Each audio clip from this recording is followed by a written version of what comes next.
at the Nyayo National Stadium. Olympic boxing is also going on, and this was in Senegal. I think today was the last day of the competition, and Kenya sent boxers there. There are teams that sent 13 boxers because the contention was in 13 categories of fights, but there were also teams that sent only one boxer. Kenya had a good number of boxers in there. What is the progress so far in what we got reported? The reports we have so far is that Elizabeth Andiego has made it to the finals.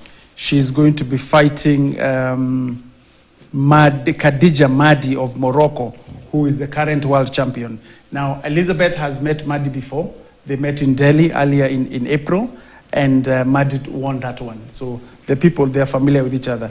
The rest of the Kenyans, as far as we can see, Peter Abuti, Teresia Wanjiru, Frederick Ramogi, Frieza, David Karanja, they all seem to have lost their bouts. Right, that is going on. It's an Olympic qualifier, and we'll be looking out at who has qualified and who has not qualified. Koth Biro, it literally means the rain is coming.